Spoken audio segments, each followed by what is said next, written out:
Olá, gente. Boa noite. Recomeçando aqui. Vamos ver se agora dá certo, se a Roberta consegue entrar e a gente consegue transmitir o nosso bate-papo de hoje.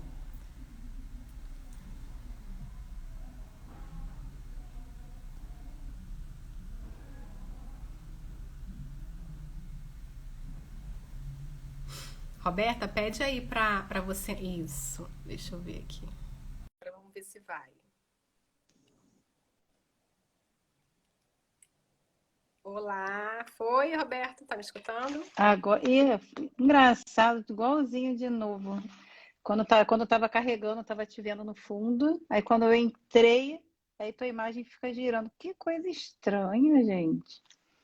Gente, quem tá aí online, só coloca no chat pra gente se tá dando pra ver as duas, se as duas Isso. estão com imagem e som, ou se só uma tá aparecendo pra vocês, porque pra mim aqui estamos nós duas e o Gente, que chat aparecendo. engraçado.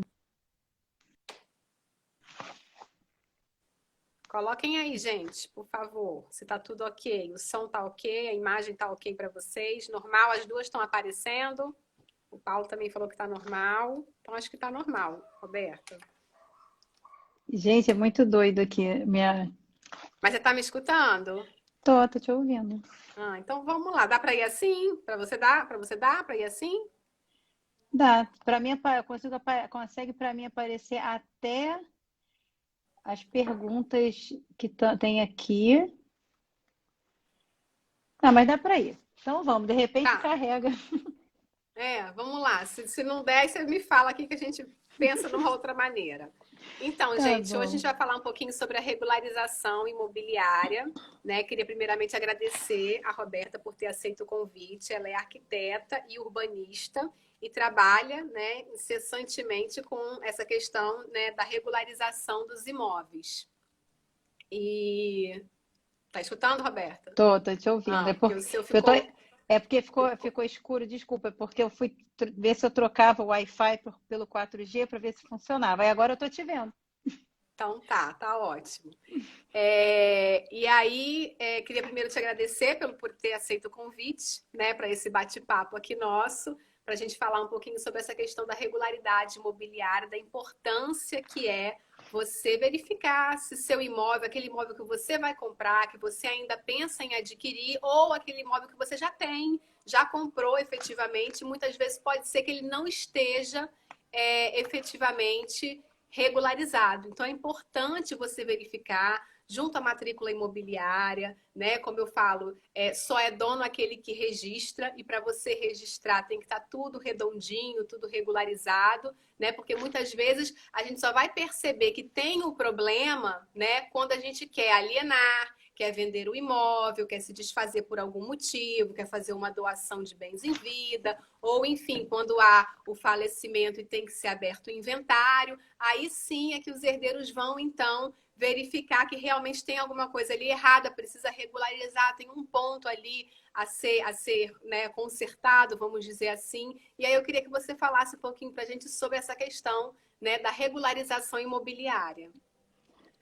Ah, primeiro agradecer o convite. Um prazer enorme estar aqui e falando desse tema que é o meu dia a dia, né?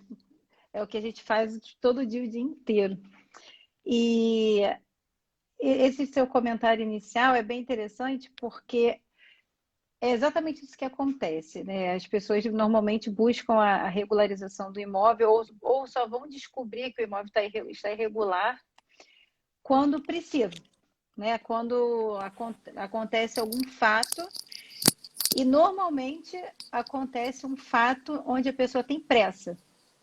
E aí é identificada algum tipo de irregularidade, aí precisa resolver rapidamente, ou por conta da compra e venda. Eu atendo muito comprador e vendedor juntos na mesma mesa. Ah, porque a exigência foi apresentar a certidão de habite e eu preciso apresentar isso logo. E aí a gente acaba depois tendo que dar uma notícia triste de que não funciona assim, infelizmente. Mas eu vou falar um pouco depois das etapas. E assim, é muito importante. Primeiro, eu falo que é muito importante, antes de tudo, a gente ter uma consciência de que não, muita gente me pergunta assim, quais são as vantagens de a gente estar legalizado? ou com a vantagem de legalizar, ou o que vale a pena, não vale. Né? Primeiro, você já falou várias questões aí que já justificam o porquê de estar com o imóvel regularizado. E segundo, que meu telefone escorregou. Eu falo que eu sempre digo que não há vantagem em estar irregular em nada na nossa vida. Né? E na questão imobiliária, continua o exemplo. Porque, primeiro, estar ilegal te impede de ter todos os direitos que você teria sobre aquele bem. Hoje o meu telefone está cheio de gracinha, né? Porque a imagem apareceu, o chat não apareceu, a tela está apagando. Hoje ele tá charmoso. Acho que ele está com o clima do frio, acho que ele está com preguiça. Acho que agora vai. Aí eu cliquei na tela para poder acender, apareceu o teclado na minha frente, eu não vi mais nada. E aí, enfim, se questiona muito, não vou legalizar nada, vou deixar do jeito que tá, para quê? E aí, quando precisar, não tem mais tempo, né, gente? Não tem tempo hábil de que você consiga regularizar um imóvel. Você não consegue regularizar um imóvel do dia para a noite. Você não consegue regularizar um imóvel completamente em 30 dias. Você não vai conseguir. Você vai perder a venda, você vai ficar com um processo de inventário, por exemplo, aguardando, não vai conseguir registrar um formal de partilha. Todos os dias, todos os meus pedidos de regularização são em função de algum tipo de problema. Estou fazendo uma análise agora referente a um divórcio. Eu preciso regularizar o imóvel por conta do divórcio. E aí, estou pensando ainda como é que eu vou fazer. Falei, então, não tem como não fazer. Não tem como não fazer. Você precisa realmente regularizar, senão o seu divórcio não vai ser concluído, né? Uhum. E aí as pessoas ficam assim, mas não é rápido fazer? Assim, quando eu quiser fazer, eu não consigo fazer rápido? De jeito nenhum. Olha, nem com todas as propagandas que o município faça, dizendo que tudo agora é muito rápido, a gente tem que saber que as coisas não funcionam bem assim, como a propaganda diz, né? Tudo é muito novo, mesmo que não seja novo. A gente conhece a legislação e sabe que a própria legislação a gente não consegue fazer nada da forma desejada, né? Porque a maioria das pessoas pensa que é você, no máximo, fazer um levantamento, um croquis, apresentar para a prefeitura atesta, carimba aquele papel e te entrega. Como se você só estivesse se atualizando. Assim, a prefeitura aqui, já fiz, agora você me dá uma certidão. Onde as pessoas não sabem, né, do que se trata, o que é o habites, né, o termo habites, né, que significa poder habitar. Ninguém tem consciência, né, realmente, mas isso também é uma cultura, né? E aí acaba tudo ficando tudo muito desesperador, né? E tudo vira muito, porque tudo é muito burocrático, tudo é muito difícil, e aí porque isso tinha que ser mais fácil, não era para ser desse jeito, quando na verdade a maioria das pessoas se torna cúmplice, né, da irregularidade. Tem gente que não sabe? Tem um monte. Tem um monte de gente que não sabe. Mas tem muita gente que sabe que não quer fazer. Muita gente não quer fazer. Tem gente que fala assim, não, poxa, não estou com grana para fazer agora. Mas não quer dizer que não vai fazer. Vai fazer um planejamento e vai fazer. Mas tem gente que fala, Deus me livre, para quê? Vou pagar IPTU mais caro, vou atualizar meu imóvel, vou fazer a regularização. Não quero gastar com isso, deixa do jeito que está. Mas em algum momento da vida vai precisar. E aí, os planos, todo o planejamento que é feito é totalmente desperdiçado, né? É verdade. E uma coisa que perguntam muito, né? Como você falou, o tal do habite-se, né? Fala assim, porque eu tô morando num local, eu fui verificar e não tem habite-se, não tem nem o registro da construção, na matrícula do imóvel, só tem lá o terreno, enfim, né? Como que é explica de uma maneira também mais fácil para as pessoas entenderem como que é esse processo do habite-se lá na prefeitura, né? Porque uma série de requisitos precisam efetivamente ser preenchidos, né? Precisam ser atendidos de acordo com o projeto arquitetônico, todas as regras da prefeitura. E como que se dá, então, para você efetivamente começar uma construção, conseguir uma licença de obra e depois chegar no habite-se da prefeitura para poder registrar esse habite-se lá na matrícula do seu imóvel? Então, vou fazer uma trajetória resumida, porque senão eu acho que eu vou ficar os 30 dias aqui explicando as etapas do processo.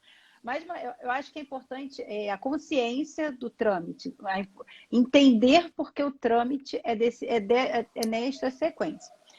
Eu acho que o primeiro ponto é a gente entender o seguinte, todo município acima de 20 mil habitantes, ele tem ou deveria ter um plano diretor. O que é um plano diretor? Nada mais é do que uma legislação onde a cidade é totalmente definida e ali dentro existem alguns instrumentos e nós utilizamos principalmente os instrumentos urbanísticos, que são o quê? O uso e ocupação do solo, o parcelamento do solo, o código de obras e outros instrumentos. E essas legislações, o que elas nos trazem? Elas nos trazem como a cidade deve ser ocupada.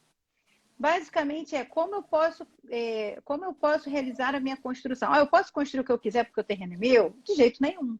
Porque o município legisla sobre o uso do solo exatamente para que a gente não tenha uma bagunça de ocupação. Aí as pessoas podem me perguntar assim, mas Roberto, mas é só você olhar em volta que você vai ver que é tudo irregular. Mas não é por isso que justifique a gente deixar de respeitar uma legislação onde o município ele vai tentar trazer e definir onde são as melhores regiões de ocupação.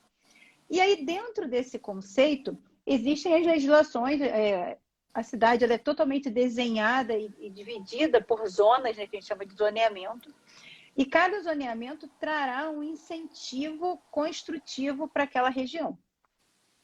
E aí, o que vai acontecer? Vamos supor que eu tenho uma obra totalmente irregular. E aí vem exatamente a questão, ou é o vendedor com o comprador, ou deu entrada no registro de imóveis por algum motivo. Exigência, apresentar certidão de habites. E no conceito de quem está pegando essa exigência, o que é um habites? É um papel, né? A certidão é um papel que a gente entrega, é um papel, a gente é uma folha, um A4, que a gente apresenta ao cartório de registro de imóveis e a gente averba na matrícula para atualizar, para dar existência jurídica àquela edificação. E aí você fala, poxa, mas um papel dá muito trabalho? O que significa? O habite nada mais é do que dizer que a construção ela é habitável. Habitável em quais sentidos? Ela possui habitabilidade, segurança, salubridade, ela atende aos parâmetros municipais, ela ocupa o espaço permitido pelo município. Então, eu sempre falo que a primeira fase da regularização, quase que é uma fase zero, primeiro é a análise documental. A gente sabe que a gente tem a estatística aí de pelo menos 50% dos imóveis irregulares em todo o país, imóveis sem matrícula no cartório de registro de imóvel. Então já começa por aí, uma análise documental, porque a gente precisa viabilizar a regularização da construção. E para regularizar a construção, a terra precisa existir. É o ponto fundamental desse início de processo. Não tem habites se a gente não tiver uma terra existente. Então, poxa, eu comprei uma casa, uma fração de um lote no parcelamento irregular. Poxa, eu quero legalizar minha construção. Na verdade, as pessoas pensam que eu quero legalizar meu imóvel. Não vai conseguir regularizar a construção enquanto não regularizar a terra. Mas aí isso é um outro capítulo. É só para entender que na análise documental a gente tem que identificar a existência jurídica da terra. Existindo a terra, a gente vai partir para a segunda fase, que é o estudo de viabilidade técnico-legal. O que é isso? É o estudo da legislação aplicada ao zoneamento específico daquele lote, que vai dizer quantos metros quadrados eu posso construir ali dentro, qual é o gabarito, ou seja, a altura permitida, quais são os afastamentos obrigatórios, uma série de fatores, área permeável, quando a região exige área permeável, uma série de fatores onde eu falo que a gente constrói uma forma, limite de ocupação para aquele terreno. E aí, quando eu tenho um terreno vazio, eu falo que é uma tela em branco. Eu posso projetar dentro daqueles limites. Agora, quando eu vou regularizar um imóvel, que na maioria das vezes é isso que vai acontecer, né? A legalização está muito... A gente tem muito mais legalizações do que licenciamentos. E na legalização, no meu estudo de viabilidade, eu preciso comparar se aquela edificação construída respeita aos parâmetros urbanísticos, onde na maioria das vezes as construções são feitas por leigos. E a chance de ter erros dentro da legislação é muito grande.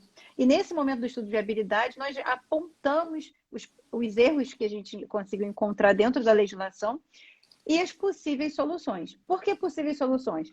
Porque eu poderia indicar um projeto de arquitetura para ajuste e execução daquela obra para que ela atenda, ou, havendo uma legislação de mais-valia vigente, Se o valor da contrapartida for aceitável, né, dentro da...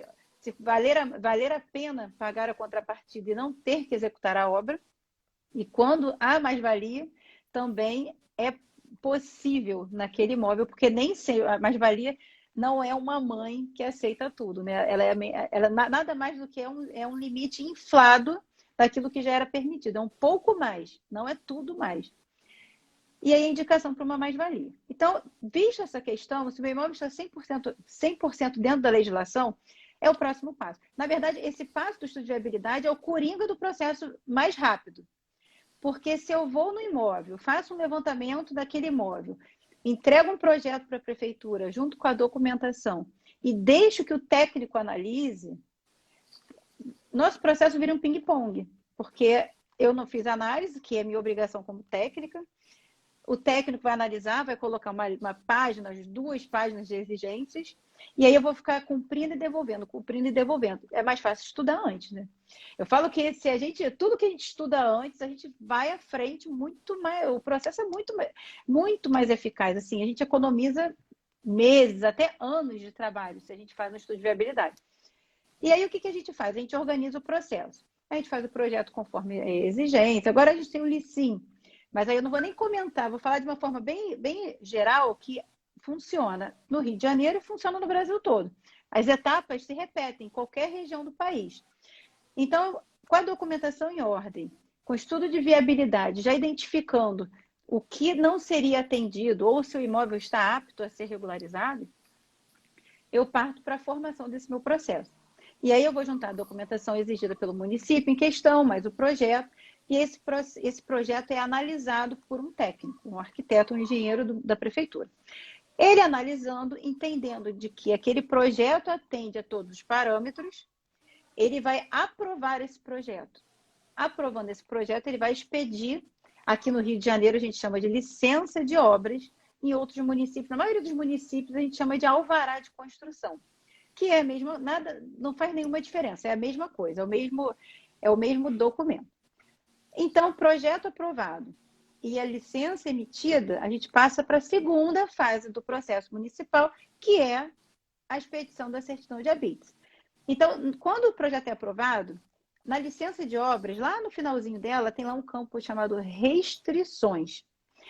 São restrições para o habites, ou seja, são órgãos e declarações e verificações que nós temos que fazer no imóvel para que o habite seja expedido. Um deles, que é fundamental, é a atualização do IPTU, que a gente chama de certidão do visto fiscal, que é exatamente quando nós corrigimos e atualizamos o IPTU.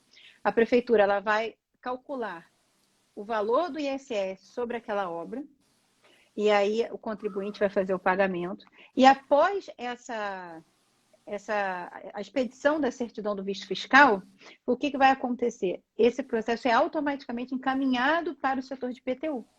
E aí o IPTU do imóvel já vai ser atualizado, provavelmente para o ano seguinte, já vir com esta nova área tributada que foi aprovada naquele projeto. E aí, esse é um dos elementos, né? A gente também forma processo em Parque dos Jardins, e apresenta declarações de infraestrutura, de uma série de fatores. E depois que a gente junta todos esses documentos, e se for no licenciamento e a obra estiver concluída, ou numa legalização, a obra já está concluída, eu entro com requerimento solicitando o habites. E aí, o que o técnico vai fazer? Ele vai conferir se aquela documentação está em ordem, está ok, e vai fazer uma vistoria no imóvel. Eu falo que é muito importante a gente perceber que a vistoria é feita no último momento do processo. Então, quando eu tenho uma obra em andamento, e aí eu fiz um projeto de arquitetura e estou executando uma obra. Poxa, queria mudar essa parede, queria mudar a garagem, queria mudar isso, mudar aquilo. Gente, não é mais hora de mudar nada, tem que mudar antes. Porque se você aprovou um projeto e executou outra obra, só no final do seu processo é que o técnico vai identificar e vai dizer que o projeto não confere com o local. E quando o projeto não confere com o local, você tem que juntar um projeto novo. Juntar um projeto novo é voltar o processo do zero. Por quê? É novo projeto, é nova análise, é nova licença e começa tudo de novo. Por isso que eu falo que projeto, a gente fala no papel, a gente pode mudar tudo. Agora, depois que está ali dentro do processo, deixa ali, faz a obra, ou a gente precisa de consciência realmente para a modificação desse projeto, porque o processo vai começar de novo. E aí o que já era lento vai ser pelo menos 2 vezes mais lento. E aí depois que ele faz, vamos lá, ele fez a vistoria, ele viu o levantamento ou o projeto e identificou que a obra está idêntica ao projeto que foi apresentado. Finalmente, ele vai expedir a certidão de habites. Então, aquele papelzinho é um atestado de que a construção atende às normas técnicas brasileiras, às legislações pertinentes. Você passou por diversos órgãos para que você tivesse uma comprovação de vários pedidos diferentes. Você atualizou o IPTU na Secretaria de Fazenda, uma série de fatores para que você tenha aquele papelzinho. Fala que o habites é um papel que vale ouro, que ele tinha que estar pendurado na entrada de qualquer imóvel, tinha que ter um habites ali pendurado, porque ele tinha que ser moldurado. E aí, finalizando, né, depois que o habites é expedido, o processo municipal ele encerra nesse momento, ele é arquivado. O processo municipal ele só encerra quando de fato está concluído. Eu vou legalizar meu imóvel. No meio do caminho, desisti, não quero mais não. Não pode mais voltar atrás. Uma vez aberto, já se autodenunciou, já se autodeclarou. Salvo quando eu tenho um licenciamento para construção. Eu quero aprovar um projeto para fazer a obra ainda. Poxa, não vou fazer a obra. Ok, você pode solicitar um arquivamento do processo por desistência. Mas o terreno está vazio, você tem que comprovar isso, inclusive, de que a obra não foi iniciada. Enfim, saindo do habites, o processo municipal é arquivado. E aí, para completar a existência jurídica do imóvel, próxima fase é o cartório de registro de imóveis para averbar aquela construção. Se eu tiver mais que uma unidade imobiliária, eu vou instituir um condomínio edilício para criar unidades imobiliárias, matrículas individualizadas para cada unidade imobiliária, atribuir as frações ideais. E aí o imóvel está perfeitamente legalizado. É só isso tudo. É só isso tudo. E aí, às vezes, a pessoa não sabe que tem todo esse procedimento por trás daquilo ali, né? E aí tem umas perguntas que vão chegando, né? Pessoas que foram mandando durante a semana e estão aqui no chat também. Falando, inclusive, sobre essa questão do habites, né?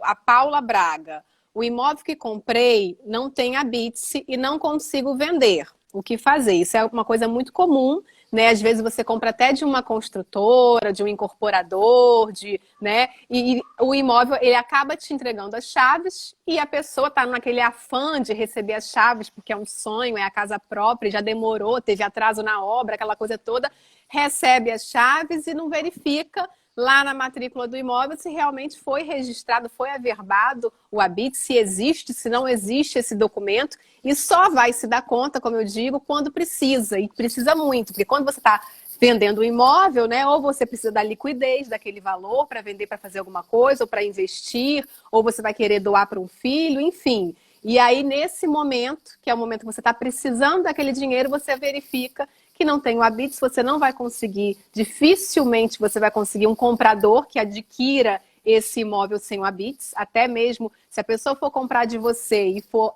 comprar através de um financiamento bancário, por exemplo, uma instituição financeira, sem o habites, a instituição financeira não vai fazer o financiamento, né? Então, aquilo ali gera um entrave e você fica com o imóvel, você não sabe mais o que fazer, precisa vender, precisa alienar, precisa se desfazer, mas está com aquele entrave porque não tem o habites. E aí, faz como? Eu procuro um advogado, eu procuro um arquiteto, eu procuro um engenheiro, eu vou na prefeitura sozinho? Como é que a pessoa, né, pode proceder num caso desse? Então, na verdade, a gente vai começar a pensar num leque de possibilidades, né? Porque não ter habites na matrícula pode ser que o habites não tenha sido expedido ainda, pode ser que que o processo nunca tenha iniciado. Então, a gente precisa levantar algumas questões. Como também pode acontecer a gente ter uma matrícula de uma unidade, por exemplo, quando eu tenho um condomínio de casas, e aí é feita incorporação imobiliária, nossa, como eu já vi título assim. E aí consta a construção, né? Consta ali, casa tal em construção, já vendeu, e aí cadê o habites, né? Não tem. E é bem complexo. Então, assim, primeiro passo, primeiro, quem contratar, um engenheiro, um arquiteto, eu vou na prefeitura. Você pode ir na prefeitura diretamente. Vamos pensar pelo caminho mais econômico, talvez. Você pode ir diretamente à prefeitura e levar a certidão do registro de imóveis, né? E fazer assim, uma simples pergunta. Existe algum processo para este endereço? Não, não existe. Aí o caminho é o caminho que eu expliquei antes. A gente começa lá no estudo de viabilidade, toda a sequência. Não, existe sim um processo em andamento. O processo é esse. Que tipo de processo é esse? Pode ser um processo de notificação, ou seja, uma notificação de uma obra que foi feita irregular. Então, o caminho é o mesmo. Não, tem um processo aqui que está parado, que o processo está parado. Ninguém veio aqui terminar. Então, precisa ver o processo. Aí, já não vou entender nada, vou ver como é que eu vou fazer para ver esse processo. Então, o ideal, né, o melhor dos mundos, é entrar em contato com quem vendeu. Né? Esse deveria ser a ordem. Né? A pessoa que te vendeu, que formou aquele processo, ela deveria finalizá-lo. E aí, ou seja, ali tem o responsável técnico, já tem um arquiteto ali que fez o projeto, já tem um responsável pela execução da obra. E ali, ele é o responsável por esse processo. Caramba, mas aí vem a situação. Caramba, mas eu não consigo encontrar quem me vendeu, não consigo encontrar quem executou a obra, o arquiteto, não consigo achar ninguém. O que eu faço? Gente, isso tudo é tão comum, é tão corriqueiro. O que eu faço? Aí você realmente vai ter que contratar outra pessoa. Eu sempre recomendo que eu acho que a regularização é um trabalho multidisciplinar. Eu acho que eu particularmente, eu faço trabalho sozinha? Faço em parte. Por quê? Porque existem muitas demandas onde eu vou fazer uma análise superficial, uma análise documental, onde pode haver algum tipo de embaraço e que não sou eu que vou resolver. Então, eu sempre vou encaminhar para o advogado, porque eu não sou advogado, eu sou arquiteto.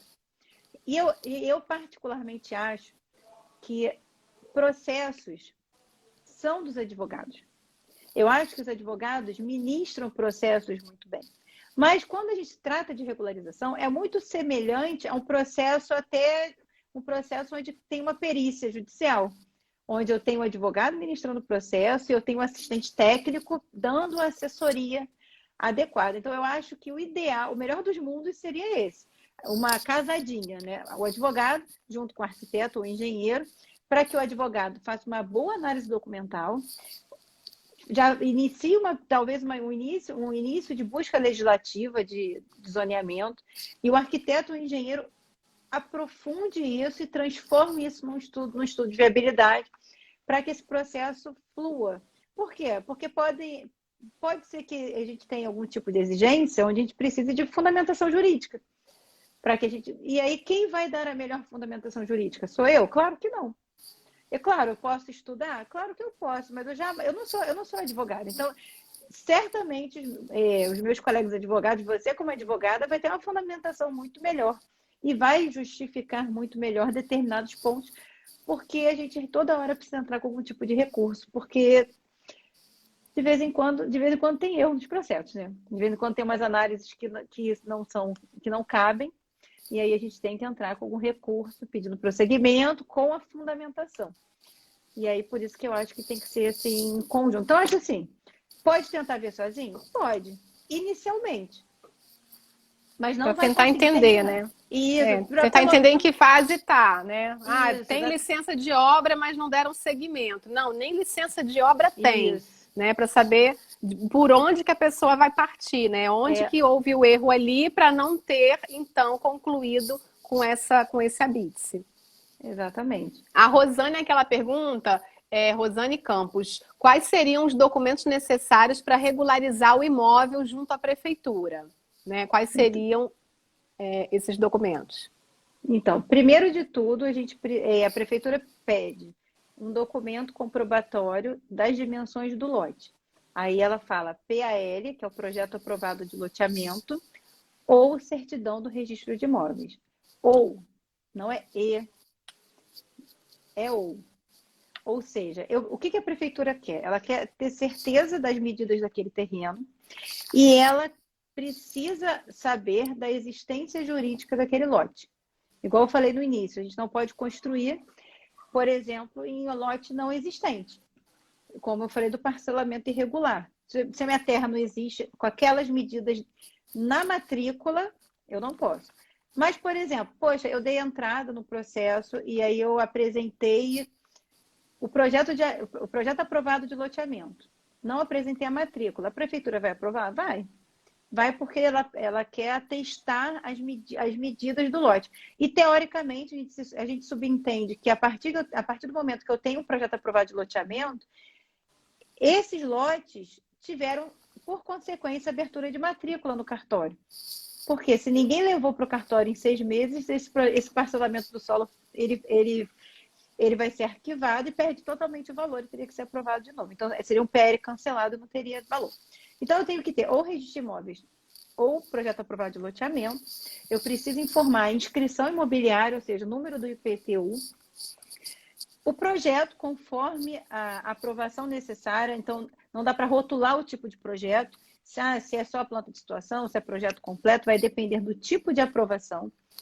E aí o arquiteto ou engenheiro vai poder dizer, em função da legislação, qual é o melhor tipo de apresentação desse projeto. Mas, enfim, tem que haver um projeto de arquitetura e com seu cadastro correspondente, ou seja, tem que apresentar a carteira do CAU, do CREA, anuidade, paga, a ART ou a ARRT da elaboração daquele projeto, mas os dados do requerente, né? Mas os dados do requerente, que aí vai ser identidade, CPF, e não necessariamente, vamos lá, também é um ponto importante.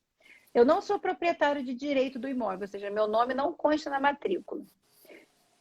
Esse é um caso que deve ser até muito comum, na verdade é muito comum, porque eu regularizo muito imóvel assim. Quando cai exatamente nessa questão, eu preciso registrar minha escritura e aí a exigência foi apresentar o habite. Ou seja, eu não sou proprietário de direito. Como é que eu vou ter uma certidão de habite se eu não sou dono? Uhum. Então, a prefeitura dá legitimidade a qualquer pessoa, a qualquer interessado a regularizar um imóvel. É até interessante isso, porque, caramba, outra pessoa qualquer pode solicitar a regularização do meu imóvel? Pode, desde que ela consiga entrar, consiga medir, consiga fazer toda a verificação. Então, não é comum uma pessoa estranha regularizar o imóvel de outra pessoa. Normalmente vai ser a pessoa que está morando, que está na posse do imóvel, que vai pedir essa regularização. Então, precisa de identidade de CPF do requerente, não necessariamente o proprietário de direito, tá? E nos casos onde houver uma pessoa tramitando esse processo, uma procuração. Basicamente, são só esses documentos que a gente precisa para formar o processo.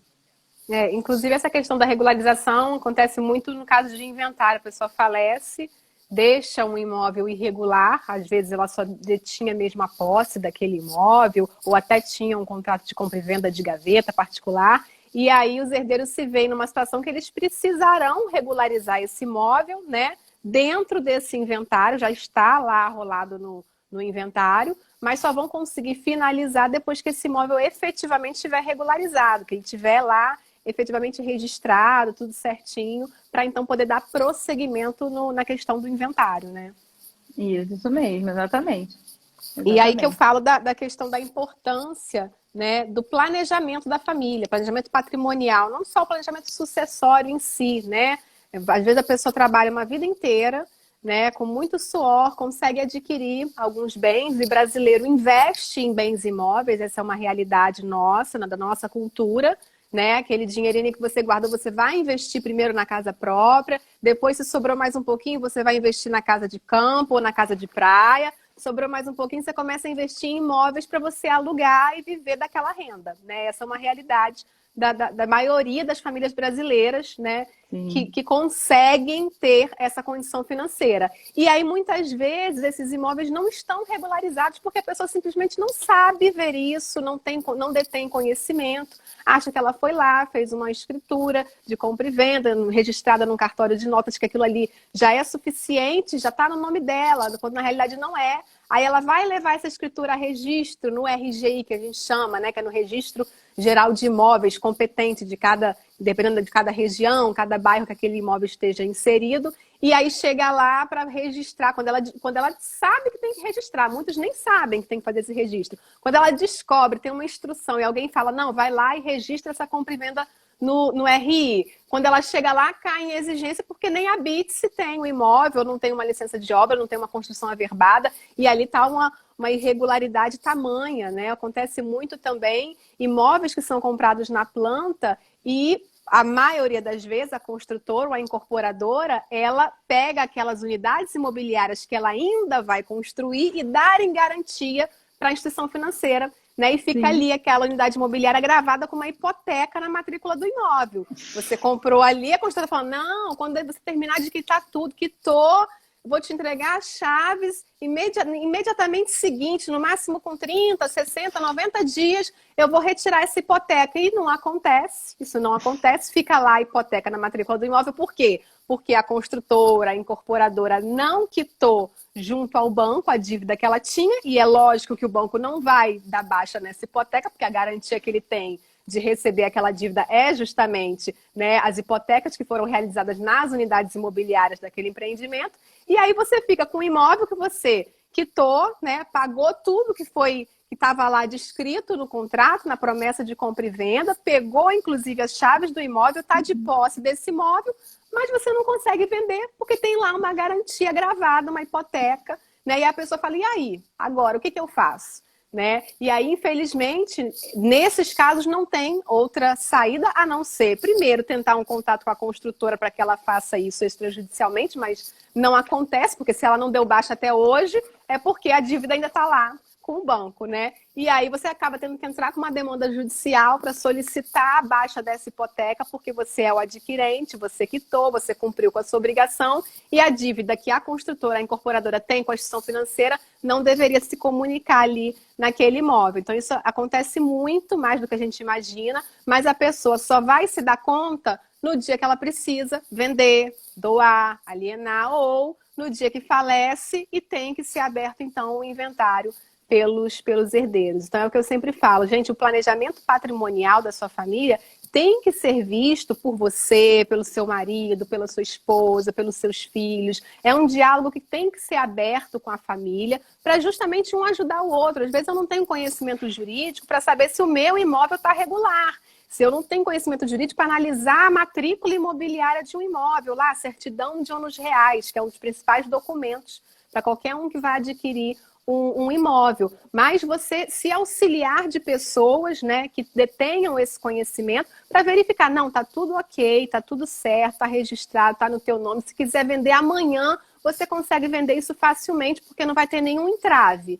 Então, é muito importante isso, né? E as famílias que se atentam para isso já podem começar, ainda em vida, justamente fazer esse planejamento patrimonial e não esperar lá que os seus herdeiros, no dia que, infelizmente, você não estiver mais aqui, porque, infelizmente, muita gente tem ainda, né, essa questão de falar de morte, falar de falecimento, parece é uma questão que gera bloqueio, né, em muita gente, quando na realidade é um assunto que precisa ser tratado, porque um dia vai acontecer e quem vai ter que pagar o pato é a única certeza que a gente tem. A gente não sabe quando, a gente não sabe quando, nem onde e nem como, mas que vai acontecer, vai acontecer. E aí quem vai pagar o pato, né, vão ser seus herdeiros. É o que eu falo. O planejamento patrimonial, você essencialmente não precisa dele. Quem precisa do planejamento são as pessoas que vão ficar, são os seus herdeiros, os seus filhos, a sua esposa, o seu marido. Eles precisam do planejamento, porque o inventário hoje, ele é um processo caro e é um processo muito, mas muito caro. As pessoas, né, talvez não falem muito desse assunto, então não tem muito quanto custa um inventário?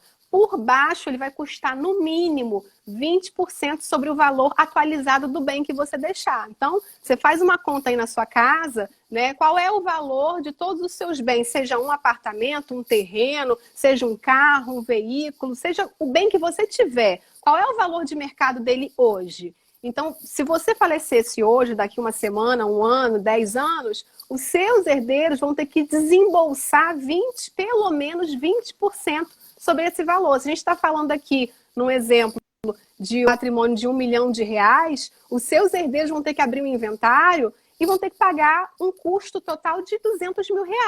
E a maioria das famílias brasileiras, os herdeiros não dispõem dessa liquidez, não tem esse valor de imediato. Né? Se você for entrar com inventário extrajudicial, por exemplo, que graças a Deus hoje existe esse instrumento que é muito mais célere e ajuda muito as famílias, mas você tem que pagar à vista, né? Todo esse custo você tem que pagar antes da entrada. Antes daquele bem ir para o seu patrimônio, já tem que estar tudo pago. O imposto de transmissão, o ITD ou ITCMD em alguns estados, os honorários advocatícios está pagos, as custas cartorárias ou as custas judiciais, as certidões, são várias certidões que você precisa tirar. Então, tudo isso vai ter que ser pago pelo seu herdeiro. Então, muitas vezes eles não têm. E aí, o que acontece?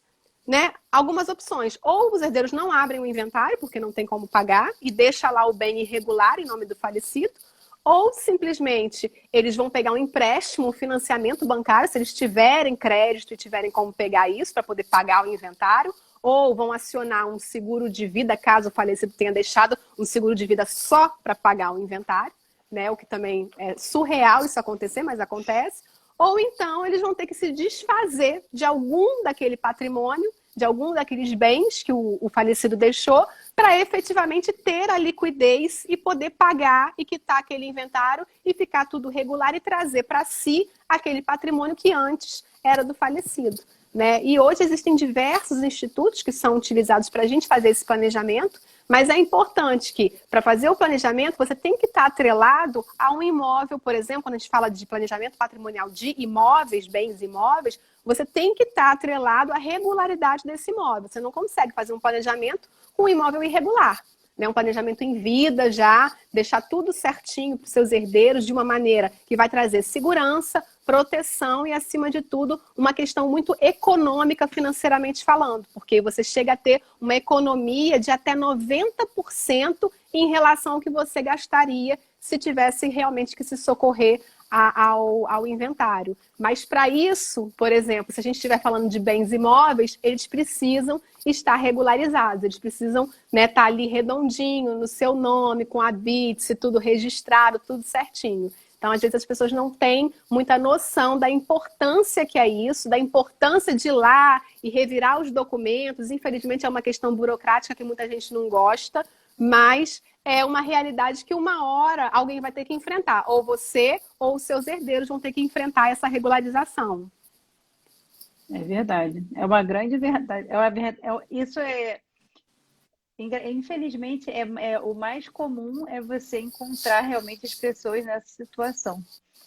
E na maioria das vezes não é uma surpresa, né? Muitas pessoas já sabem disso. E mesmo assim. Mas procrastinam, né? As pessoas vão procrastinando. Agora eu não vou fazer, agora eu não estou com dinheiro, mas fazer planejamento patrimonial é muito caro, regularizar imóvel é muito caro. Quando na realidade são mitos que vão sendo colocados, né, na cabeça das pessoas. Como você disse aí, a questão da certidão de visto fiscal. Muita gente vai enrolando ali e não legaliza a sua construção porque tem um medo desse ISS que vai ter que pagar aqui, né, sem tamanho, vai ali enrolando. Quando na realidade não é esse bicho de 7 cabeças. Né? Queria até que você falasse um pouquinho da questão desse ISS que paga na construção, no caso de você poder abater, não tem aquelas opções que você pode abater o que você gastou, né, com o construtor, notas fiscais que foram, né, expedidas para aquela construção, que você consegue abater do valor que você vai ter que pagar, né, para o ISS, no caso da construção? Sim, o ISS ele traz duas opções, né, com ou sem as notas. Né? A maioria das pessoas não tem as notas. E, na verdade, durante muito tempo, mas isso já há muito tempo mesmo, assim, há muitos anos atrás, nota de praticamente tudo daquele endereço valia para bater no ISS. Uhum. Depois de um tempo, quase nenhuma nota mais valia para bater no ISS. Hoje em dia, você precisa ter as notas cariocas, você precisa ter as notas em sistema, né? Ou seja, aquela empresa que fez aquela obra, ou quem fez a obra e registrou a mão de obra, né, de execução. O que ela faz? Tudo que é gasto relativo àquela obra é cadastrado no sistema, ou seja, é expedida a nota carioca através daquela empresa. E aí isso vai contabilizando, porque isso já fica em sistema para a Secretaria de Fazenda. E aí você apresenta essas notas para que você tenha, ou seja, aquele ISS que já foi recolhido naquelas notas é abatido do valor total do ISS, porque o valor do ISS nada mais do que uma tributação do custo unitário básico da obra, sofrendo uma alíquota de 3% desse valor, ou seja, a área vezes o custo unitário básico vezes 3%, sendo que a tributação ela é dividida entre 50% e 100%. A gente divide o quadro de áreas, né? O que é considerado edificação principal, normalmente são os ambientes de uso mais contínuo da edificação, tipo sala, quarto, cozinha, banheiro e tal, ou a loja, ou a sala comercial. A gente tem uma tributação integral de 100%. Mas eu tenho, por exemplo, varandas, garagens, quadras de esporte, piscina. Piscina também é tributada. Eu também pago ISS de piscina. A gente tem o decreto 16.721 que segmenta o nosso quadro de áreas. E aí essas áreas elas já estão ali divididas de propósito. Isso é até importante porque às vezes a prefeitura ela não exige esse quadro de áreas. E aí, quando a gente não faz um quadro de áreas bem dividido dentro da legislação, o que acontece? A tributação é feita 100% da área integral. Aí, às vezes, você poderia ter uma redução de 25%, 30% do valor do ISS por conta desse desdobramento de áreas. E quando chega lá na frente, acaba pagando 100% porque não foi apresentado isso para a secretaria. Então, é um valor que realmente é bem considerável. Como também, nos casos de legalização, né, da construção já existente, a gente consegue, na maioria das vezes, eu falo que eu não gero essa promessa para o meu cliente, mas na maioria das vezes, quando a construção já existe há mais de 5 anos e a gente consegue fazer a comprovação através de vários elementos, a gente consegue, inclusive, a decadência da cobrança do ISS, que eu acho isso bárbaro, porque a gente vai regularizar os imóveis e a gente trabalha para todas as faixas de renda. E a gente atende muitas famílias pobres. E quando porque eu sempre já dou uma estimativa, né, do custo daquela regularização para a pessoa. Então eu sempre falo assim, olha, organiza aí porque vai ter o ISS a pagar e tal. E aí deve ser um valor de tanto. Aí eu faço mais ou menos o cálculo, né, baseado pelo custo unitário básico para ter uma ordem de grandeza. E aí, quando eu ligo para a pessoa e consigo a decadência, né, da cobrança, e aí eu falo, olha, lembra aquele valor? Então, você não vai pagar nada. Ou você vai pagar 10%, ou seja, uma diferença diária que não estava considerada, né, naquele cadastro. Nossa, eu consigo muito. Às vezes a gente tem uma isenção, né, daquela cobrança, às vezes equiparado ao custo total que teria com a outra parte do processo. Então, acaba meio que se pagando, né, aquela regularização. Eu acho isso bárbaro. Eu acho isso fantástico. Só não posso prometer. Quase sempre a gente consegue. Quase sempre mesmo a gente consegue. Mas a gente não pode prometer, porque se eu disser que eu vou conseguir... Aí tem a lei de Murphy, né? Que você fala assim, não, eu tenho certeza que eu vou conseguir. Aí desse eu não vou conseguir fazer. Mas aí tem que comprovar que ele já está há mais de 5 anos construído, é isso? Isso. Aí tem vários elementos, né, que você pode usar para... Você tem que apresentar o IPTU de 5 anos atrás, mas nem sempre... Tem muitos imóveis que já estão construídos há muitos anos, mas a prefeitura nunca atualizou o IPTU. Então, ainda está como territorial e aquela construção já é super antiga. E aí a gente tem que juntar vários elementos. Eu falo que a gente quase que implora, né, para ter essa decadência. A gente junta foto aérea, a gente junta a imagem do Google, a gente entra no sistema da prefeitura e aí busca o cadastro lá dentro do sistema deles para mostrar que eles já sabiam, mas eles que não fizeram a tributação e tal. A gente acho que 90% das vezes a gente consegue. Assim, hoje em dia bem raro que a gente não consiga, mas isso nos casos de legalização, né? A construção nova aí não faz sentido, né? Porque está ali agora, então não tem mais de 5 anos.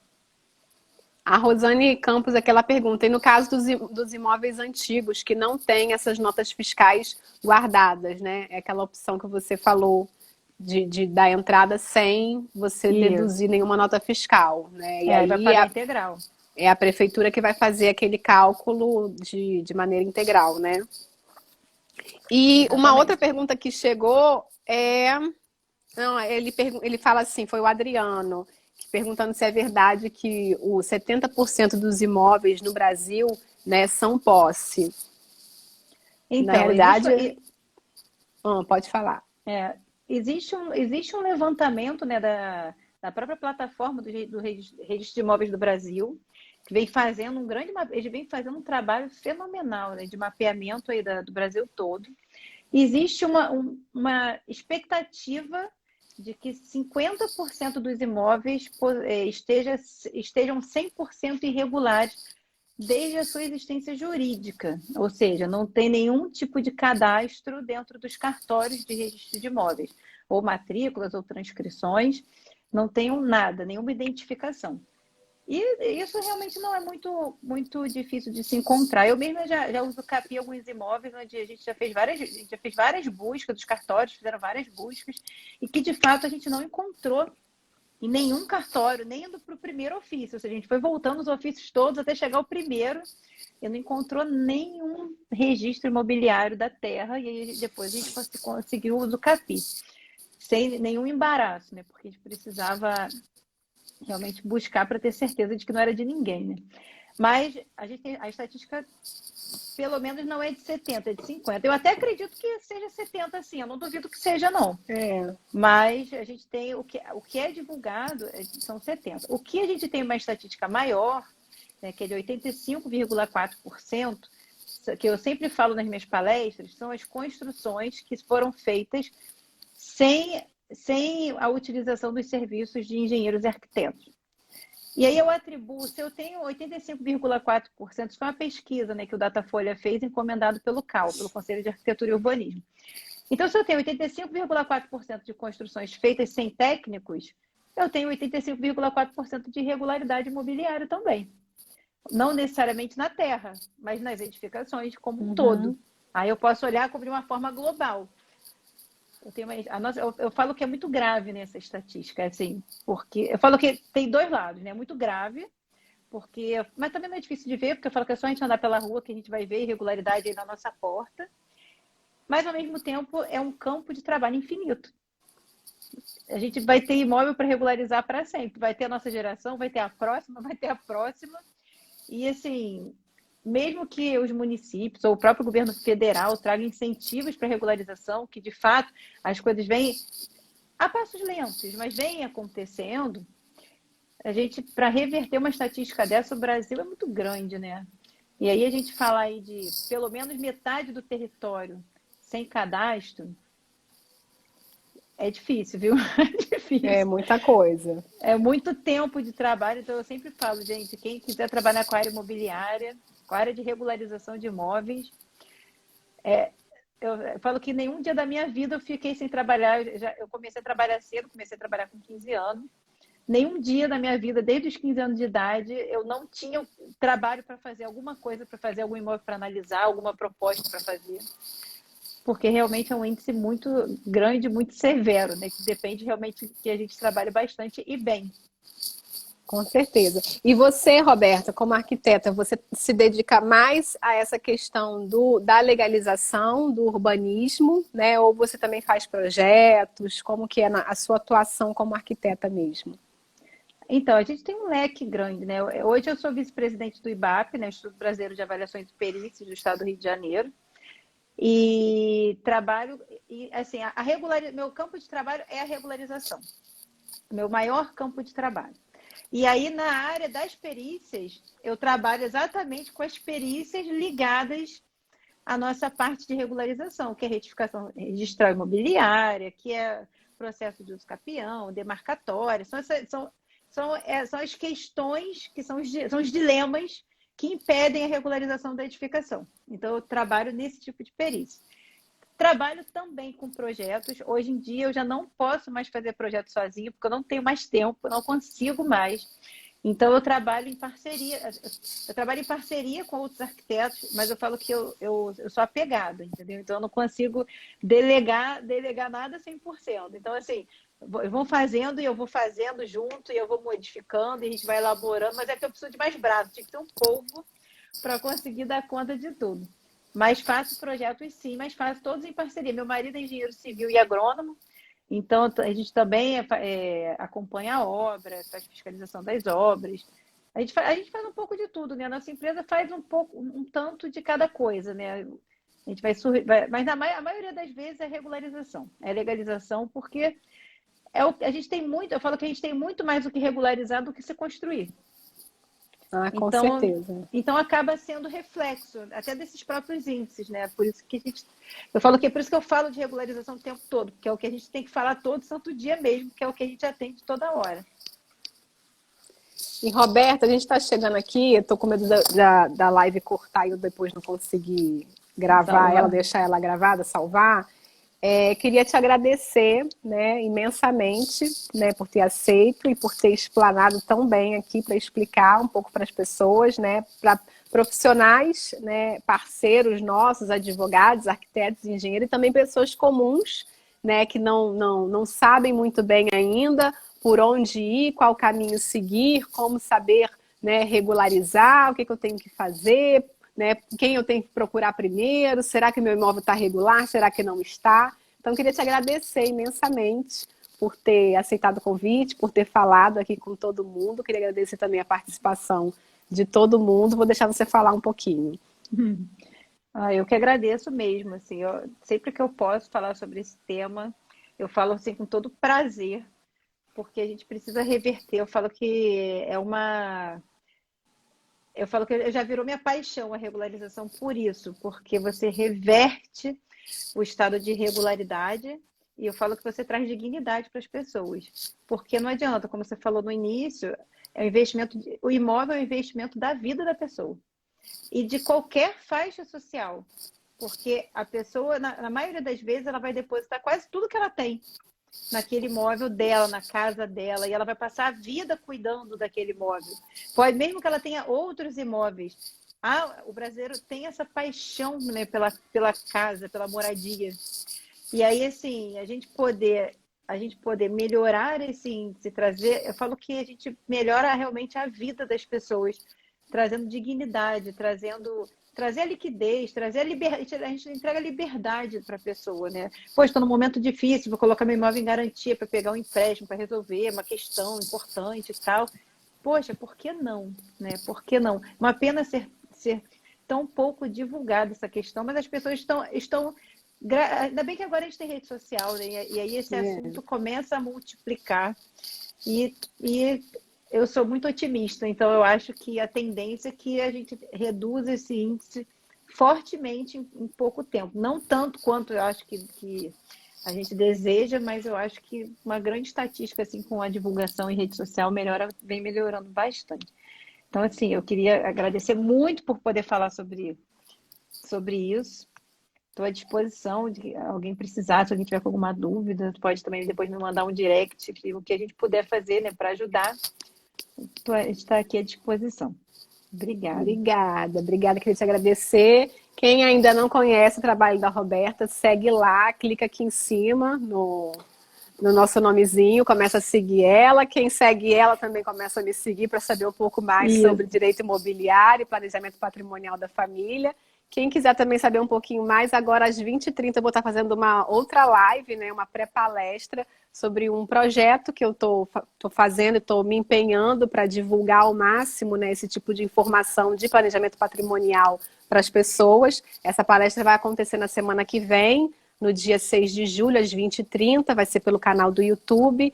Então, lá no link da minha bio tem o link que te encaminha para fazer a inscrição nessa palestra, para quem quiser entender um pouquinho mais, saber um pouquinho mais, afinal de contas, né, eu falo, meu propósito aqui é divulgar informação, né, para o maior número de pessoas possíveis, e agora às 20h30 também, depois dessa live, eu também vou estar falando um pouquinho sobre esse assunto. Vou estar falando aqui no Instagram e também lá pelo YouTube. Quem puder, quem quiser saber um pouquinho mais, segue a gente lá, clica no link da bio, faz lá a sua inscrição e participa da palestra. Obrigada, Roberta, mais uma vez, que esse assunto é de suma importância para as pessoas terem a consciência, né, de que o andar correto é o melhor caminho, que a pessoa só sai ganhando se ela tiver com tudo regularizado e tudo corretamente ali alocado e organizado dentro da vida dela. E isso também né, se inclui o patrimônio, os bens imóveis dela. Com certeza. Obrigada, Ana. Obrigada, brigadão, gente. E aí pode mandar dúvidas para mim, para a Roberta, a gente vai respondendo vocês. Brigadão. Tchau, tchau. Tchau.